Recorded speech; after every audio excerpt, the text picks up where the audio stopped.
How y'all doing? This is Conscious Thoughts. I'm King Harp, and this is Yusuf Yogi Hassan, and we are in the building with Ro Bless. Shouts out to Prime Visuals. And how you doing, Ro Bless? I'm doing great, man. Can't complain. Thanks for coming out. Oh man, we love it. Right now, we are at Ro Bless Studios out here in North Branford. If you ever want to come in, you want to figure out the charges, hit him up. Follow him on IG. What's your IG name? IG is NVR Beats, ENVYR Beats. How you doing, Yusuf? I'm good, man. I'm here. We blessed, man. I'm ready to get into it, man. It's music talk. Let's get it. Let's go. Man. I know your Eagles play today Let's too. go. Right? 1 o'clock. Let's go. Yo, I got one of them, one of your guys on my fantasy football team, man. So we'll see what is going on. But you know, we're gonna start this off. I want to talk about the Eminem and the MGK rap battle. You know, you're familiar with it. Do you think this was good for Eminem's career? I think it was. I think he gave him a little boost. I think he gave both of them a little boost. You know, not that Eminem's career was, you know, heading in a downward spiral or anything, but kind of. But I mean, he definitely came back with the album, and you know, I think it boosted MGK's career more than anything. Oh, for sure. But, you know, on the flip side, MGK's fans, you know, may have came back to Eminem, too, because now the whole, you know, beef is kind of circled around both of them, not just one or the other, you know. But one thing he said in one of his lyrics is he said that MGK will always be in the shadow. Do you think that that's true? That's... For sure. Yeah. I mean... Yeah, yes and no. I think they're pretty different, but they're also pretty similar too. Though that's the thing, you know. Like, they're all like the no fucks given attitude, like the, you know, the rebel attitude, and yeah, I think in that sense for sure. But I don't know. MGK is different, man. You know, I actually saw him live with Limp Bizkit, which was really? Yeah, wow. Random. Nah, yo, I heard he's a performer. He is, I he put on a show. Not, you know, and I've never seen Eminem live, and I wish I you know could. I still want to.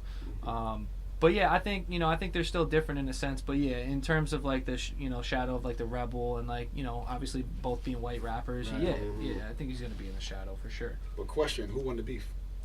Who won the beef? I still gotta go. Better diss? Still gotta go with Eminem. Man. Really? Yeah. Why though? I don't know. I think it's more me just being a loyal Eminem fan. But no, I'm not discrediting MGK at all. I think he went hard, and I like the beat was good. Yeah. The flow was good. What he was saying was really good. I don't know. I'm just an Eminem fan, man. That's just, you know. Nah, I understand that, man. I when I heard the Funk Flex freestyle, it was kind of trash. Yeah, it was trash. Yeah, it was kind of trash. But the second one, right? Yeah, but trash. like we said, I feel like if you a rapper and you go in there, we just talked about this before the show. You should go in there with beats that you know you can rap off of. Don't just let them throw a beat on for you, because sometimes they don't know what type of mood you are. And I think DJs do a bad job at looking at the MC and be like, what type of MC is this? Should I throw this beat on? Yeah. Like I was telling you with Justina from Wildin' Out, she went on the show, she killed the Five Fingers, but they gave her some of the wackest beats. Yep. And I was just like, how does, like, as a rapper, you should, if they're a spitter, you should automatically throw something hard, old school, throw something hard, money, power, easy respect. to flow to, Yeah. So I felt like that's the reason why it kind of sounded trash, was because of the beat that he picked to go in on it. And but when I heard the next track that he did, I was impressed. Rap Devil, right? Yeah. The content was good, man. I was impressed for him to come at a legend and deliver and have a good flow. With confidence. It was a good diss, man. Man, he's eating a bowl of cereal. This dude was eating a bowl of cereal, spitting ball. That's what I was like. But I like seeing stuff like that because he wasn't stressing. Like, that brought me back to the Drake and Meek Mill diss, because when Drake did his thing, he dissed him. It was like Meek Mill, I'm not saying he was nervous or anything, but he took him off his game where he couldn't spit. Like, this dude was like, all right, Eminem dissed me. I love this. Yeah, exactly. I'm eating cereal, man. I'm soaking this moment up. Right. And he showed him respect. He did. He showed him respect. You're still one of the greats, but I'm going to come at you. I'm still coming at your head. I mean, I got to respect him for that. And then I heard Kill Shot by Eminem, which I thought was a very lyrical track. Oh, yeah. But it's like, when I see, this is what I like. It was a tough decision, yeah. Yeah, that's what I like about rap battles, when you can literally go back and listen to both and be like, man, I don't know. I really don't know, yeah. Yeah. So I mean, I think this rap battle, me personally, I think it was to help both of them, to boost them for. I don't think Eminem needs I his new album, The Bars Alone, his new album. Everybody realized Slim Shady's back. But there's a lot of people back. that still didn't even know he dropped the album. I'm just keeping it a Well, Yeah. the younger Yeah, generation, but the older, I feel like the older guys, like we knew he dropped the album. Like the album, the bars on that album, this is some of his best work in a long time, man. Yeah, I agree. Like you said, the Slim Shady's back. The you know? Slim Shady's back, Shady's bro. back, yeah. The I don't give a fuck attitude, that's back. Yep, yep. That's what was missing. And you being a fan, what if you being a fan, what is your favorite Eminem album? Marsh Mathers. Thank you, LP, man. thank you, Just- thank you, my yeah, man. Hell yeah. That album changed the game. It did. Changed the Yeah, game. 'cause he man. went, yeah, and even the one before that, you know, the Slim Shady LP. I mean, he's got the Infinite track. I mean, Yeah. that's that's like one of my favorite tracks of all time. It's just like that old school type beat, right? That Eminem just like his flow was different from everyone else too in a way. You know, the way he would rap and like kind of rhyme like every third end of the and you know what I mean? Like he would just rhyme everything. You gotta think about it too. Before Eminem came out, it was the shiny suit era. It's about throwing money. No, seriously, Bad Boy, Rockefellers about throwing money. You know, speedboats, flashy suits.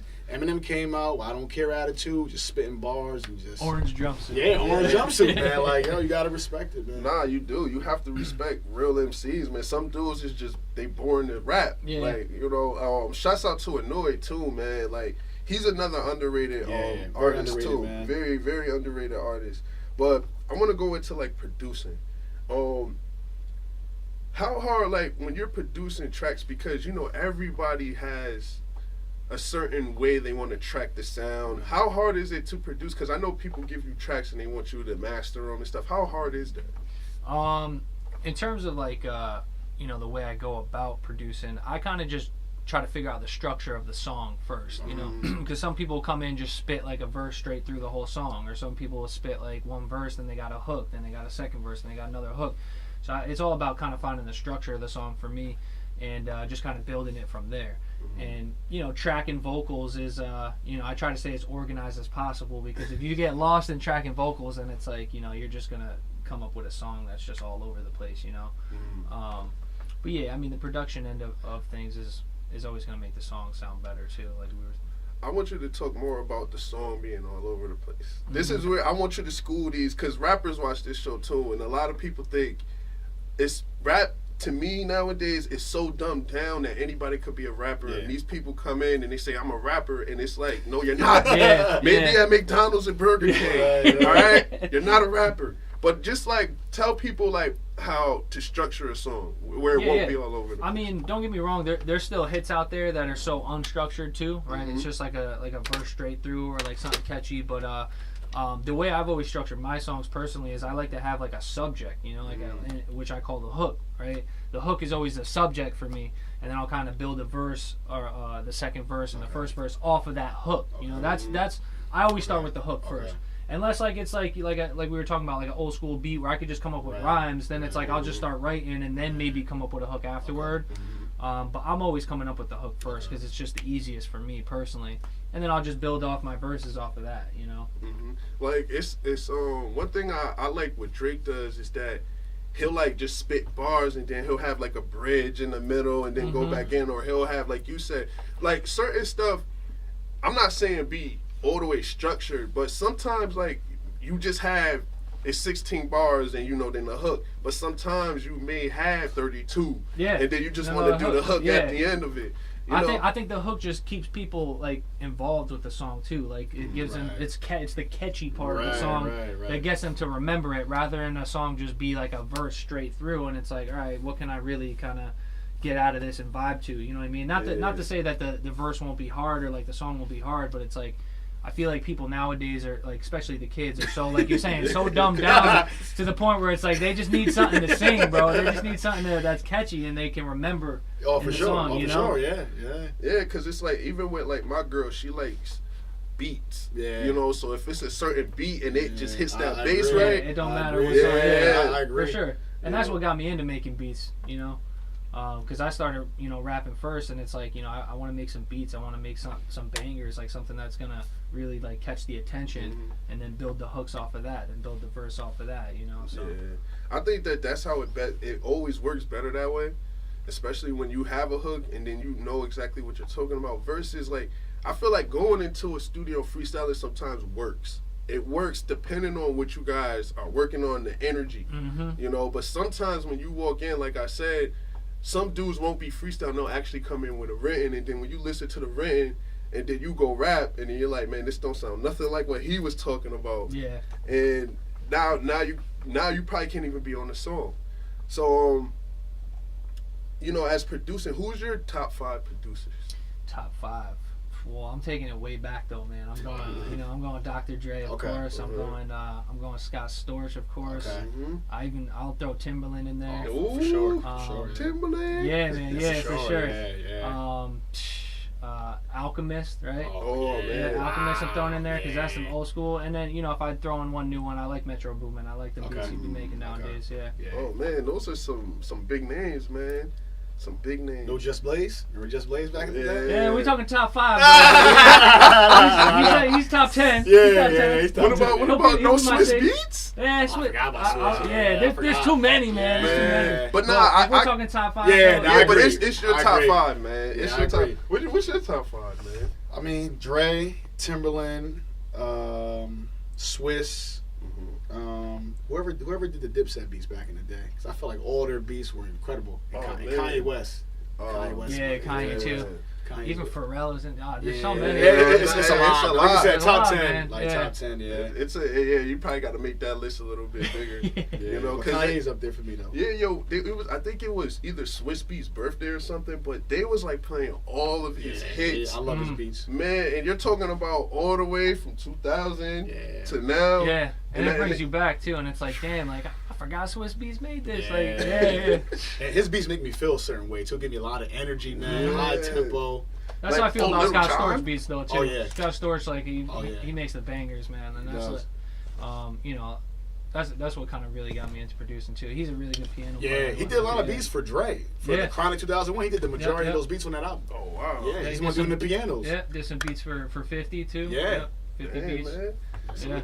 I got some producers in the building, man. So it's like, so what made you want to just go into the? Did you start off a rapper, or you always? I started off a rapper, man. Me and my little brother actually. I might have told you this last time. We started our little rap group, and we were just rapping off of like LimeWire beats. Remember when LimeWire was back in the day, man? We were just downloading beats, and making videos, and like. I think what really got me into producing, I just want to be original, like I didn't want to just only be a rapper rapping off industry beats. Gotcha. Not that I won't find like a producer that could, do it for me, but I just felt like I can get the best out of what I'm trying to go for. You know what I mean? And I think that's what really got me into producing, and like nowadays it's like I almost like hearing other people on my stuff too, because it's like get a different sound, Yeah, so as far as producing, like what's something like your inspiration or like what gives you that drive to produce? Like what's something like your influence on making a beat? Because I don't know how making a beat starts. How you start the creative process. A lot of the time, man, I'll start from scratch. Wow, like straight up. Like here's my piano behind you. I don't got the machine with me, but I've used a machine to produce. It's at the crib. But I just start from scratch, man. A lot of the time I'll just start with like, a piano, or I'll just start with like some sort of an instrument, and then I'll drop like the drums. I always like to drop the bass last because that just adds that yeah, for sure. But sometimes I'll start with the drums with the bass, and then throw in like a sample or something. Like I try not to sample too much, because like I said, I'm trying to go for the originality and like really just building the whole beat from scratch, and get a better feel for it that way. But yeah. All right. When you use samples, like who do you find yourself sampling the most? I don't know if I sample any particular people. Like when I say sample, I sample like piano riffs, or or like classical violin type stuff. Like I never really sample like a lot of old music. Like that's like Kanye, for example. Like he does a lot of exactly. Like which is something I tried to get into, but I don't know, it just wasn't for me. So like I'll just sample like if you listen to like a classical radio, you hear like I'll hear like damn like that would sound fire with some drums or like some bass on it, and I'll like take that and throw it in there and try to chop it up and make it my own. You know what I mean? Got it. That man, that's like, what's the creative process? Like, when did you start? Did you buy like? Did you download? What was the thing at the time that Dipset used to Pro Tools? No, not Pro Tools.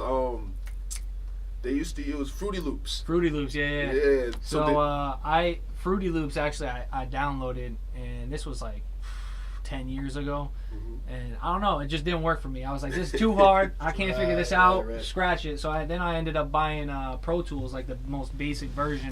Came with like 30 sounds, and I would just make like all my beats with those 30 sounds. Like I would just make all different types of beats, just getting the rhythm of doing it, and then I ended up getting good jumping into the machine, and I've just been on that ever since, man. Okay. Yeah. So let me ask you this. I gotta ask this question. How many bad beats did you make before you started to say, oh, now I'm getting somewhere? Bro, I got a lot of bad beats, bro. But beats that I've actually made songs to. Okay. And it's like, I'll listen to them and I'm like, damn, like, what was I thinking with that track? Like, what is that? But it's like, it's cool though, because I'll listen to those tracks. Like when I was like 17 and I was first making beats on Pro Tools, I dropped an album like 18 songs. Oh, wow. And I like listen back to that, and I listen to the music now, and I'm like, wow, like the progression from that to this to that to now, it's just crazy. And that's what, you know, I always try to encourage people too, is like, you're not really going to sound good right off the rip when you start doing anything, but that's where the progression comes in. It's like, you got to just stick with it, man. It's like, I can get better now too. I'm not perfect, you know. I'm still looking to get better and progress, and it's like, that's why I just keep doing it, because I love it, and I love to listen back to the stuff that I was making to compare it to now, you know. Yeah. I'm sure that motivates you too. Oh, just seeing the progression, like, man, I've come a long way. Like, damn, like, let me not let anyone listen to that, and let me show them this. Right. Well, I mean, sometimes, I mean, that's how it happens. I mean, everybody's ears is different. What we thought was hot back then, it's not. Because I remember this one dude. We was in class, and this dude was like, "Yo, I'm gonna make a beat. I have it in my head." And so he really made the beat. But when he made the beat, he made it. Then he rapped on it, and I was just like, "Yo, this beat is whack." Yeah. I mean, the lyrics was good, but it was the just thing, though. Yeah. Like if the beat don't knock, it don't matter how good the lyrics are. Like we were saying before, it's like. Like, the song may be good, but it's like, it's got to have a good beat, man. That's how it is nowadays, too. It's like, that's why we're talking about everything's so simple, because the beats are so hot and people can, like, actually, like, really vibe out to it. Why do you think more people use auto-tune now? I think it's just the sound nowadays, man. I think so. I think it's just the sound, you know. I don't think it's, like, I feel like people even that could sing still use auto-tune because it's the sound, you know. It's like, I don't know. I don't know the answer to that. But even I catch myself throwing a little auto-tune on it nowadays sometimes too, because it's like, it's the sound, you know. It's like what people want to hear. Not that I always want to give people what they want to hear, but I don't know. That's my intake on it. I mean, I can't sing, so of course I'm using auto-tune. If I have to You're throwing that hard auto-tune on it, right? I mean, it's to me, anybody who doesn't have a voice, it's like, yo, Future, if he could sing, I'd really believe he would be doing the stuff he does on auto-tune, because he be riffing. I was like, yo, man. Yeah. And that's the sound too, you know. You know, he probably be in the mirror like, I wish I was a singer. I wish I was a singer. Yeah, but I feel like being a good singer now, I feel like it's like being overqualified for a job. Like, you sing too well. Why do you sing so well? Yeah. Throw some auto-tune in your voice. Like, real talk. Yeah, you're right. Like, Drake just doing the whole melodic thing is like the sound now versus like being an actual singer. Nobody wants to, unless you're Chris Brown. You know, he's on another level. Yeah, that's just a different level. But everybody else, if you can sing really well, they're like, nah. Well, even on Chris Brown stuff, you'll still hear, like, you know, because I'm a producer, I still hear it's like he still got the auto-tune, but it's not that hard auto-tune. It's like that pitch correction auto-tune, you know? Because you could just hear the way it's coming through the speakers. Like, you know, if he was singing that in person, it would sound a little different, you know? Yeah. Same thing with, like, Party Next Door. Oh, yeah. You know, and they was like, he went on tour with Jeremiah, and Jeremiah was like, I think Jeremiah was hating on him. You know, because like he does have a huge fan base, and he wrote hit songs and everything. He did. But Jeremiah was saying how like they had to set up his mic. His mic was all auto-tune, like he can't sing. But I mean, regardless of anything, like, man, don't mess up his money. Don't mess up his bread, because I guarantee you he brought you up there. Oh yeah. You know, because I think he was the headliner. But I feel like it's a different generation. I feel like a lot of guys claim it themselves as an artist because they can't rap or sing. So they call themselves an artist. I feel like if you're a rapper or a singer, you should be able to rap or sing. But instead, they call themselves an artist or songwriter. Or a songwriter because they can't rap or sing. I'm an artist. I'm not a rapper or a singer. I'm an artist. So it's I mean, it's facts though, yeah. But it's like that still doesn't put you in a certain category when you say, "Yo, I'm an artist. I'm an artist." Like if you're singing, I'm saying you're singing just in auto tune. Like you're a singing auto tune guy or woman. And it's like a lot of guys try to get away with that. My thing is, if you don't love music like that, don't do it. Because if you've been doing music since you were like, I'm talking about 15 years, why would you just say, yo, I'm just want to be an artist, man? Yo, listen, if you sing and you rap, say I sing and I rap in auto tune. You know, I create whatever it is. Like that's where I shine at. You know, just say that. But it's like so many people, they have pride and they, well, you know, I just want to do this, and they put out videos, and I'm gonna be real, nobody really watches videos like that because they took them off TV. You know, so I mean, people still watch them, because we have our own platform, so you can put out whatever you want. But at the same time, it's hard for me to look at people that's rappers, and it's like, yo, this is like the first video you did. You don't have an album, you don't have a mixtape, you don't have nothing. It just seems like you're trying to go viral. Yeah. You know, and it's some artists I can't respect like that. Like you can, when I listen to certain artists, and I don't want to say I'm judging people, but when I listen to certain artists, I can tell you if they'll be around in 2 or 3 years. Oh yeah, for sure. You know, and I know, and it's like, and it's sad because like I see people come and they talk to me like, yo, I want to come on the show, I want to do this, but I'm like looking at them, I'm like, you ain't there yet, because the questions I'm about to ask you, you don't even know the answers for it. Yeah. You know. If I, like, it'll be bad if I sit here and be like, yeah, yo, you know, Biggie, who's Biggie?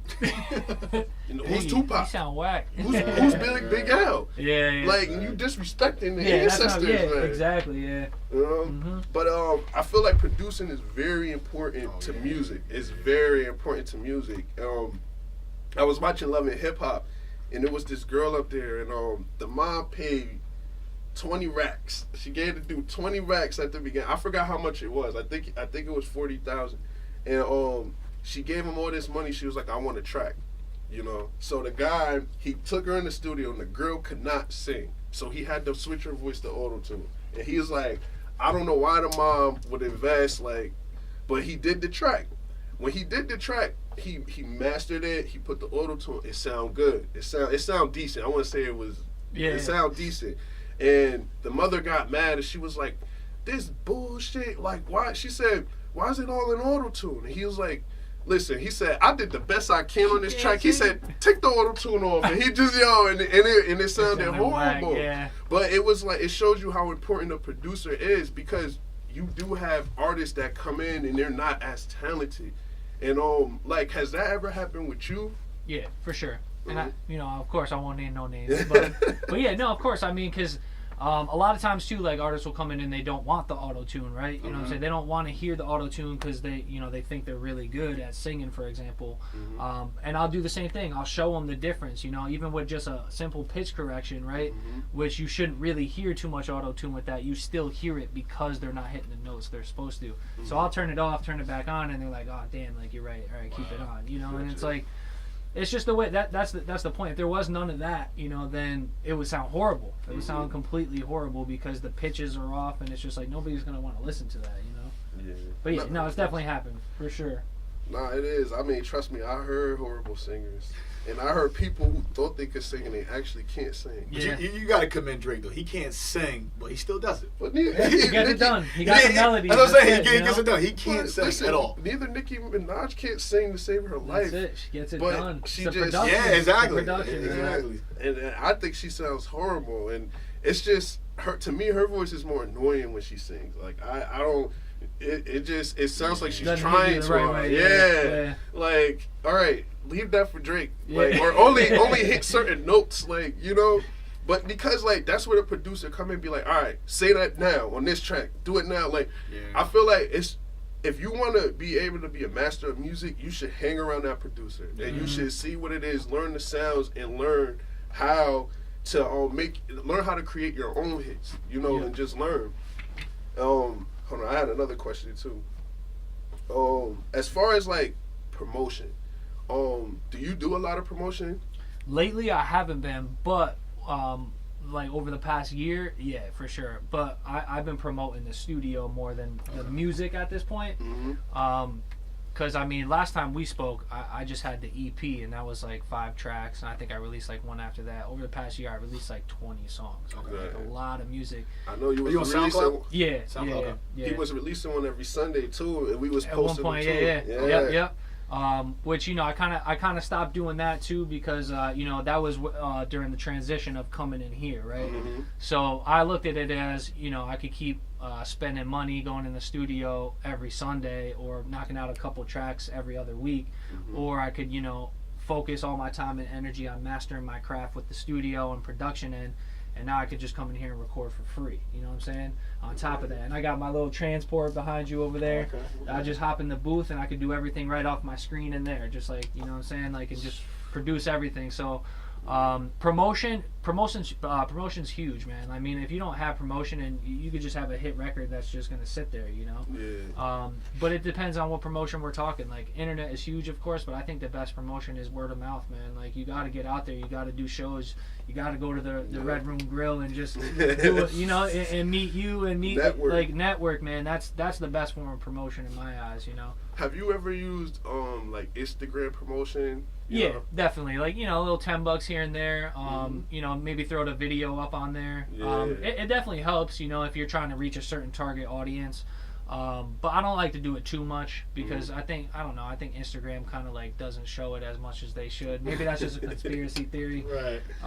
But like I said, I mean, if I'm trying to promote something, man, I send it to every contact in my phone, and I just say, you know, send it to one other person, or like I'll just reach out to people one-on-one and try to gain you know, exposure. People appreciate that more these days though. Yeah, you know, have like a genuine conversation, like, how you doing, like, you know, by the way, like, I just released a new track, like, you know, share it with one friend, like that one friend to share with that friend, and that friend to share with that friend. Or promotion wise, like, I'll send you some shirts, right, because I know you be doing your shows, and I send out shirts to other people. There's so many different forms of marketing and promotion, man. It's you can never just choose one, you know. You gotta do them all. Yeah. What as far as like, you got any sponsors? Sponsors? Nah, no sponsors yet. But I sponsor myself. Hey man, they see it all around. But one thing I heard, like, sponsorships are real important, and it's easy money. Yep. And those are like, that's something that I'm working on right now. I'm preparing. I'm finishing. I actually finished my sponsorship letter. And now I have to just pick the companies that I want, you know, to send it out to. And either they'll say yes or no, and if they do, then we sign contracts and all that other stuff. Yeah, but that's the thing, man. You send them out to 100 people, you're bound to get one, you know? Yeah, and that's but it's all numbers game. Yeah, and I'm gonna do what you said. I'm gonna go into businesses and give them my business card, and also because it looks more professional than me just saying, "Hey, I need a sponsor." Yeah, you know, or email blasting. Like, think about how many people email blast or send out stuff in the mail. Like, you know, it'd be that 1 in a million shot that they actually, you know, open it. But like you're saying, face to face, what's the worst that's gonna happen? They turn you away. Even you just expect it that way, you know. That's true. You go in expecting that, then nothing else can happen. You're like, you know, they're probably not gonna accept me, but let me go in there and try. You know? Yeah, at least you came and they saw like you had the decency. Some people won't care, but there's gonna be people that actually respect that. Like I said, I go to businesses every day, and I'm pretty sure you do, and you do. Yeah. And like, we have good rapport with certain people, and sometimes why not? Especially if they see us and you have the gear on, or you tell me how the business and y'all talk. Why not? You know, you never know how far it could go and it could stretch. Like with DMTS Radio, like I was literally, where did I go? I went to a gas station and I saw his stamp on the gas station in New Britain, and I was like, man, this dude is everywhere. Like, he has sponsorships with everybody because he's networking, and he just did the Yup Network thing. Oh yeah. And it was like a big turnout. It was a free event, and it was the Yup Network is just it also helps you with promotion and a bunch of other things. It's free to sign up. I'm giving y'all promotion too. Yeah, right, Shouts out to the Yup. So the promotion Network. class. But it was like, but with him, I like what he's doing because he's also stretching a community, and he's teaching people to come together and offering more opportunities. There's not a lot of people that's telling you about free stuff or what you can do. Everything you gotta pay for it. Yeah. Like it's like I feel like even with this business, it's just like having a car that breaks down all the time. You know, a mechanic gonna tell you the BS, and then you're gonna keep paying bread, keep paying bread. But until you finally figure it out, and when I start the sponsorships and the money starts coming in, now I can like stop, because that'll help start paying some of the bills that I have to do. And that's why I always tell people, man, promotion is everything. Make sure you get those sponsorship letters done. Yeah. You know, and if you don't, ask me. I will show you how to do it. I know how to do it. I also know how to make an LLC too. If you need help, reach out to me and I will show you, because there's not a lot of outlet for people, and people pay $400 or $500 to get an LLC when it's literally You do it online yourself. Yeah. $120. Yep. That's it. You know, but as far as like promotion and do you like put ads in the newspapers or? I actually just did an ad, SESU. I did like the athletic posters, put a little ad up on there, because you know every college kid's trying to be a rapper. Yeah. So get a couple clients out of there. Right. Yeah, I try to do stuff a little outside the box like that. You know, even if I get nobody, at least I tried it, right? Even if I get one person, that's one person I didn't have before. You know. But yeah, you know, I always try to do stuff like that, man. Stickers, throwing up stickers, like you said, stuff like that. Anything to just gain some attention, you know. Yeah, I mean, it's like, why stop at the recording? Because I know people like me, like some people are doing commercials and they want to come in and just do recordings, you know, or some people are doing poetry, they want to do it over a beat, or if somebody had a podcast, you know, you can try. It's a lot of ways. There's so many ways. Yeah. It's a lot of ways, man. I'm just throwing you some ideas, man. Yo, we're gonna have to talk offline. So, man, so where are you from? I'm actually from. I was born in New Haven. I grew up in West Haven, so I was about like 7, and I've been living in Milford ever since. I currently live with my girl that we've been together for a little bit over 3 years. We live over by Devon Beach. Oh man, man, nice. Yeah, nice. Man, we go to the beach like once a year though. So live right by the beach, go once a year. You know. Hey man, you there? That's it. Right there. Yeah. You there, man? That's one of my friends used to live on North Brantford. Okay. Near the beach. Yeah, Brantford beaches are nice, man. Thimble Island. Yeah. Thimble Yeah. You gotta go, man. Man, they're private too. So yeah. Was it Indian Neck is one of them too, right? Yeah. Rocky Neck. And but it's anybody that can live near a beach, man. I applaud you, man. I would love to live near a beach. Yeah, it's nice, man. Sometimes get crowded in the summertime. Like I can't even find a parking spot on my street, but it's gotta deal with it, you know. Hey man, it's lit out there. That's it, exactly. Yeah. So like, I remember you telling me you was like, I'm gonna open up a studio and everything else. And I'm gonna be real. When people say stuff, it's like I don't take everything people say with a grain of salt. It depends on who you are. And I remember us talking, and you was like real passionate. He was like, yo, I'm gonna open up a studio, man. And I'm like, all right, man. And then it was like, I swear, maybe 3-4 months. And then I just see this stuff, and he's like, yo, it's under construction. And I'm like, man, I say, yo, this is what I like, a man of his word. You know, I was like, there's not too many, there's a lot of people I can't say that are men of their words, but I always hear people talk about stuff and never follow through with it. Yep. You know? So, like, what was the process? Like, what made you, like, just go forward with it? I think, you know, I got to shout out my man Mike Piff, the one that has the studio in here as well, for sure. Because, you know, I was doing a lot of the Blessed Sunday tracks with him, and I was doing a lot of the stuff with him. And, you know, he kind of just presented me the opportunity, right? So, you know, I pray for it every day, right? You know, wake up and I thank God for everything he's already given me. And, you know, he just presented me with the opportunity, and I just jumped on it, you know? Like, I had no money, right? I was broke. I was still in the process of getting a job. Wow. And, you know, I dipped into my savings, and I put everything I had into it, and, you know, it's working out so far, man. And that's, you know. Yeah. So, like I said, I just got to wake up and, you know, be grateful for everything I got. Man, that's honestly, that's inspiring, though. And the reason why I said that, because, you know, a lot of people, they want to do stuff. Yeah. They have goals. They want to do stuff, but it's like that fear of not having the money, that fear of not being able to do what they want or having it be the way that they want. So they're like, they paralyze themselves. A lot of times overthinking it, man. Sometimes you just got to take that leap of faith. You have to do it. Yeah. You have to do it. And I did overthink it a little bit course, at of first. course. I was like, Oh, damn, yeah. like, you know, like, I'm gonna be broke for a Right, little bit. But right. it's like that sacrifice. You Exactly. know? It's making those sacrifices to get to that next step of where you want to be, you know? And no, my fault. Go ahead. no, I was just gonna say, just like last year when we were talking, man, like that's just a goal I've always had in my head, and like when the opportunity presented itself, it's like, why retract from it? You know, think about it a little bit. You know, make sure it's like you're not gonna, you know, I'm gonna be homeless or some shit like that. Right. You know, it's just you gotta just go for the goals that you set, because if you don't, then what's the point of setting the goals? Absolutely. You know? Exactly. You know, and then no matter how it looks or how you think it may turn out, you gotta, and that's one thing I had to learn. It took me a long time to get to that because I hated rejection. Like, and I was like, oh, they're gonna say no, and what difference does it make? Right. And I had to get to that point where they said no, but that doesn't mean that that's the person. Mm-hmm. You know, and sometimes it's always.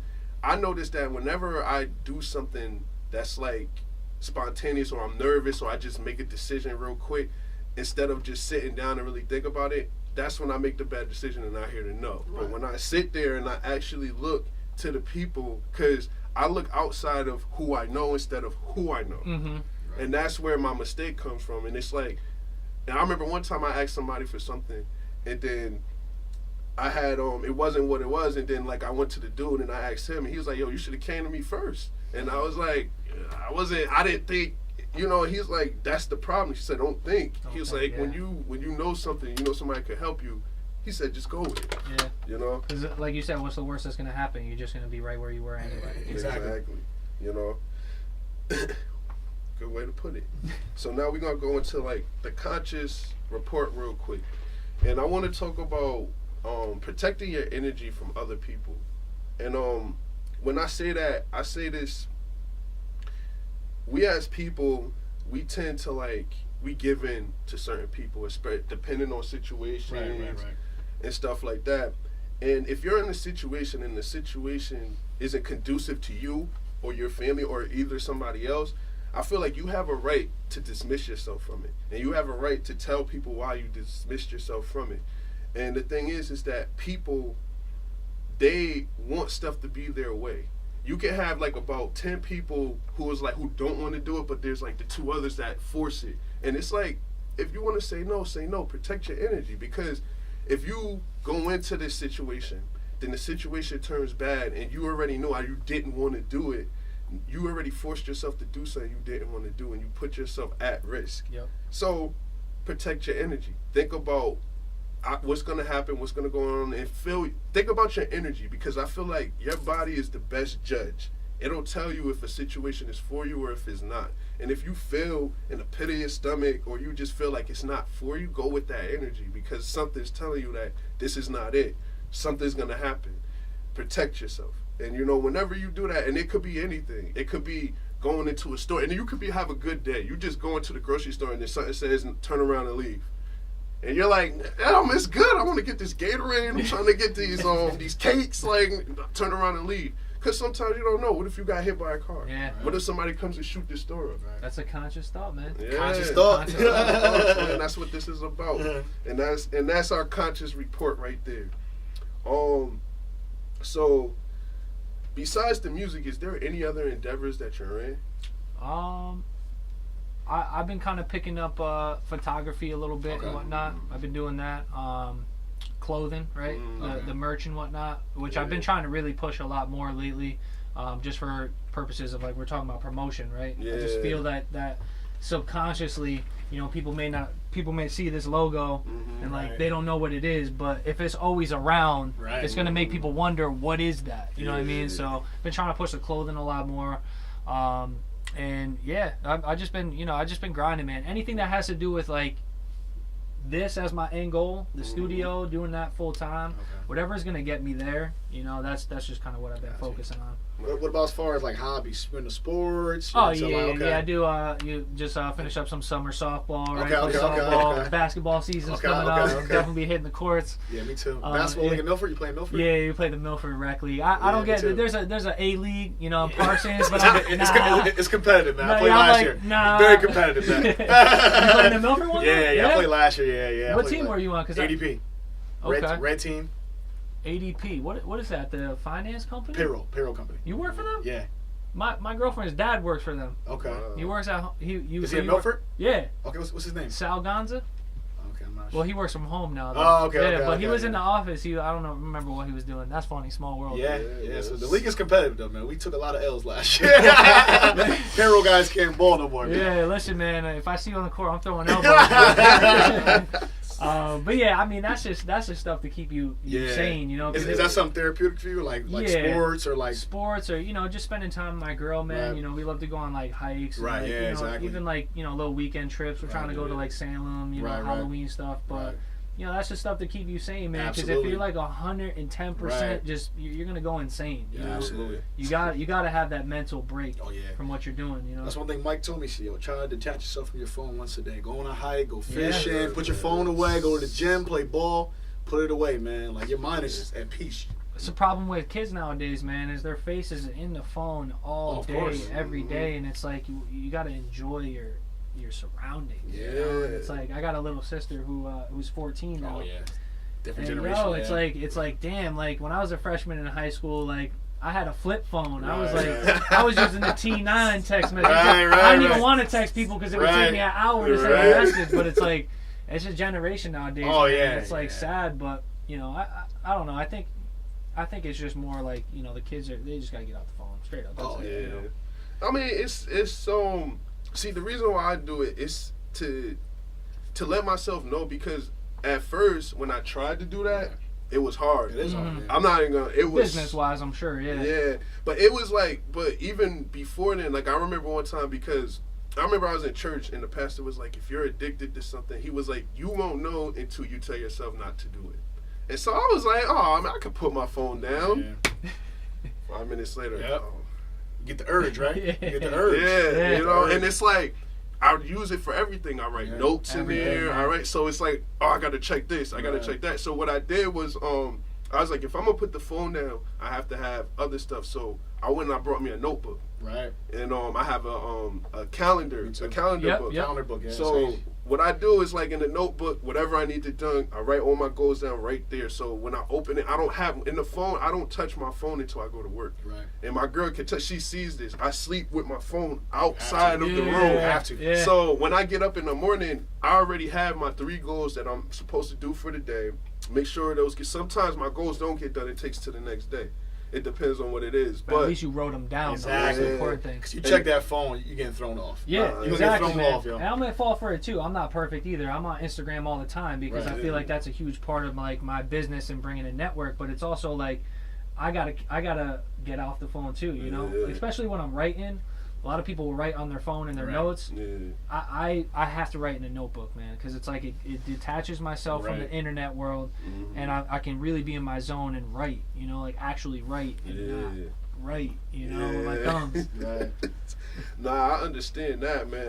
What do you feel? So you feel like the pad is better than the BlackBerry? I say the Drake. Oh, Yeah, yeah. BlackBerry. I mean, don't get me wrong. If I'm like coming in here, like just trying to do something on the spot, right? Yeah. I'll kind of use my phone because I'm in there, right? I don't really have like a notepad. Right. But if I'm gonna like say to myself, I want to write a song today, I'll use a notepad for sure, because I feel like when you're writing something, it helps you remember it better than just typing it too. You know, because you're Yeah. writing it down. That's true. That's true. I think that's true. So you got any new projects that you're working on? Yeah, I'm working on some new like collabs mostly because lately, like I said, over the past year I dropped like 20 songs, just all me, like no Yeah. collabs, nothing. So I've been trying to branch out and like make beats for people. Like I got that project with Mitch. I just dropped a couple other projects with a couple other artists I got, and now right now myself, I'm trying to get myself back on the tracks as well.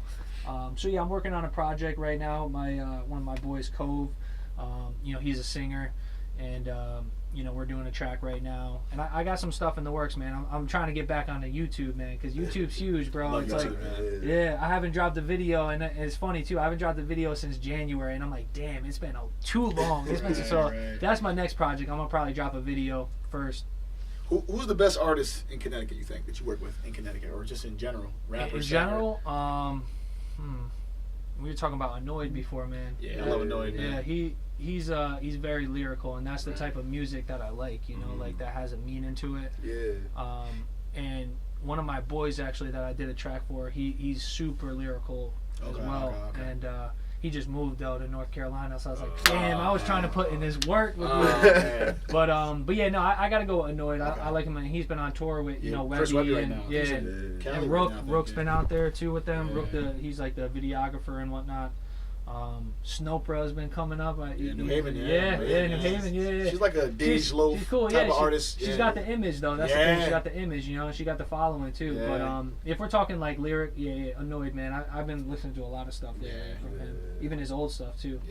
Yeah, I told him, I was telling him, I said, he's about to blow, but he's one of those artists that, that will never get the respect that certain artists get, and it's like because he's a regular, he's a cool dude. I saw the videos where he had went down to DMTS, he performed, like just his vibes, is genuine, just genuine how he was, the love that he was giving to people and receiving.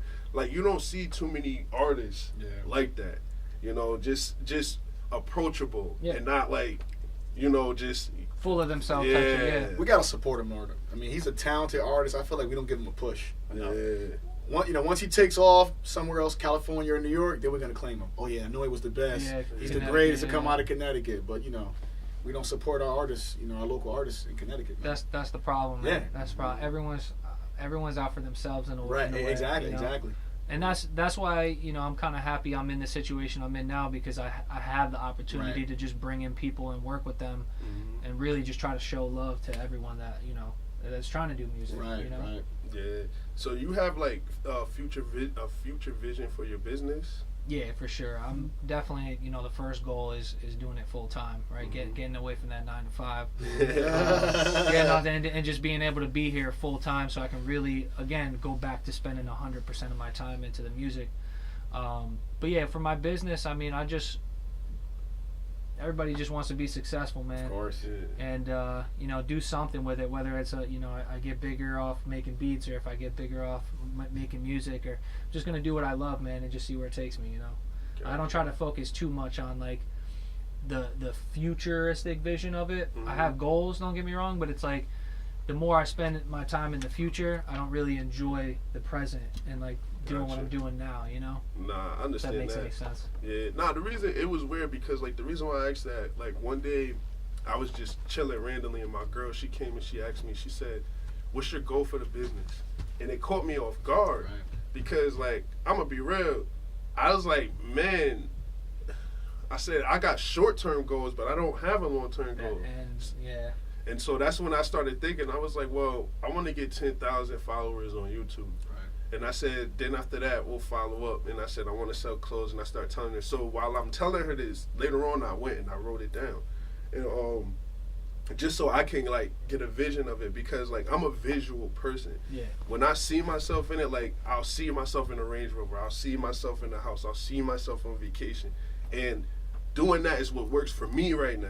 Yeah. And so that's why I try to keep my mind altered on certain things. But what happens is, and I know everybody's guilty, you have the greatest vision, but then you go to work. Yeah, it kills your spirit. Yeah. It'll kill your spirit, man. Kills your energy. Like you said, the stuff that I want to do, like, I wish I could be making phone calls to people and doing it, but I can't because I have to worry about my responsibilities at work.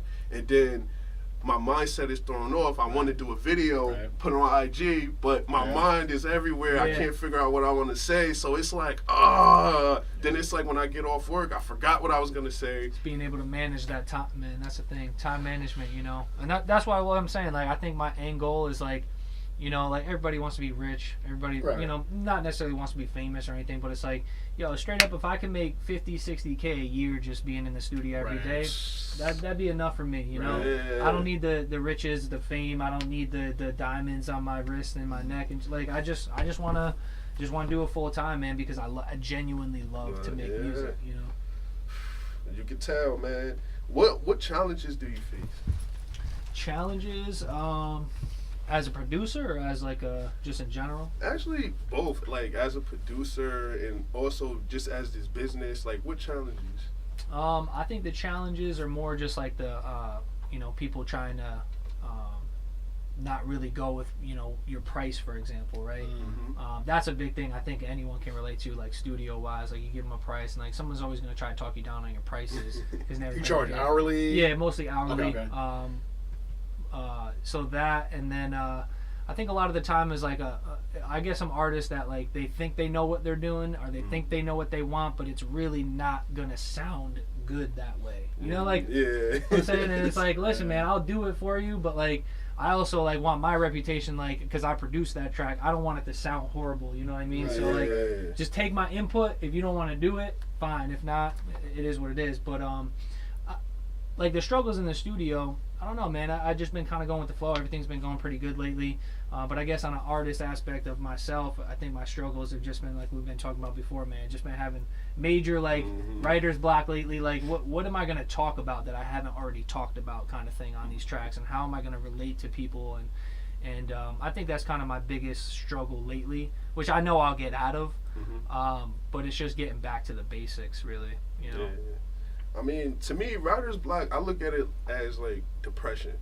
You know, it's just you taking a break from yourself and then just marinating everything that's going on around you. And then once everything is there, then you can speak about it. That's the thing. About it.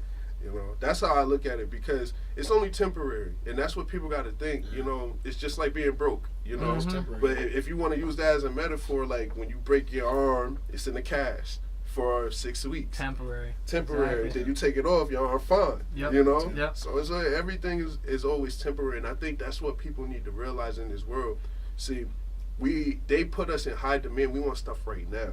You know, not tomorrow, not next week. And I'm guilty of that too. Like when I want stuff, they made it that way for us. Oh, for sure. Yeah, like I want it right now. There's Jordans coming out, and I don't gotta go to the store. And I can buy them online. I'll buy them online. I don't want to wait in the line. You know, it's we are the demand. Whatever we want, agreed. We should be able to get it.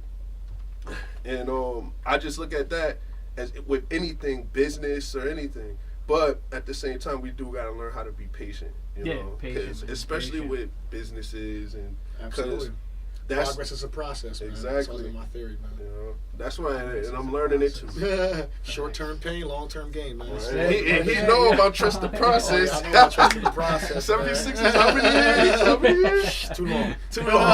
Way too long. Finally, they said they had a clip of Ben Simmons shooting jump shots, and then and they had it was thank you. Shaq at the All-Star game, he had hit 1 3. Shaq was like, and then the other dude came in, he hit another 3. It was funny though. Hey man, I live by that theory, man. Trust the process, man. Progress is a process, man. You have to, man. It's so true. Nothing comes easy, man. It takes hard work, dedication, and time, man. It's so true, man. I mean, I dreamed about this, you know, when I was a kid, bro. I've been doing music for 12 years now, and it's like, you know, 3 months ago I finally got my studio. That's what I'm saying. You know? It's like I've had my little home studios and my little closet booths, and like it's just funny to look back at that stuff and, you know, just remember like that goal I had in mind. And that's like what you're saying, like visionary, right? Keeping that vision alive, and like it'll happen, man. It'll happen. See Law of it, attraction, man. Yeah. If you can see it, you can hold it in your hands, man. Yep, exactly. Poof, it's already there. You know. All right, so as we close up, just tell the people where they can find you on social media, with your merch, everything. Yeah, definitely. I guess the easiest way to find me is my website, nvrbeats.com, envyrbeats.com. I got my IG up there, Facebook, SoundCloud. You know, all my music. I'm on Spotify, iTunes. You can find me under Robless. NVR Beats is like my label, like trying to make like a label out of it. So I got the clothing and everything like that. Artist name obviously Robless. But yeah, nvrbeats.com, you find everything, the merch, the music, you know, the pictures of the studio up there. So probably the easiest way to get in contact.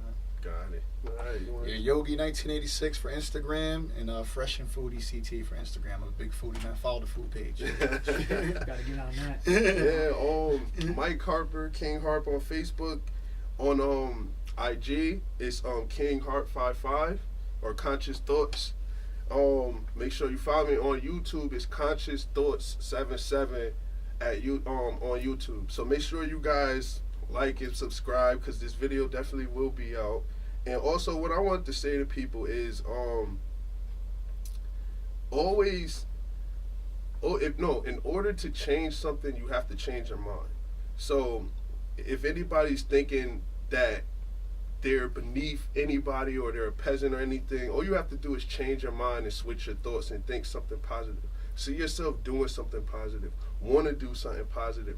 Don't continue to soak yourself in negativity, because if you do, you will never find a way out. So the first thing I would tell you to do is change your mind. This is Conscious Thoughts, and we signing off. Oh, and also know we taking your identity back too. Salute.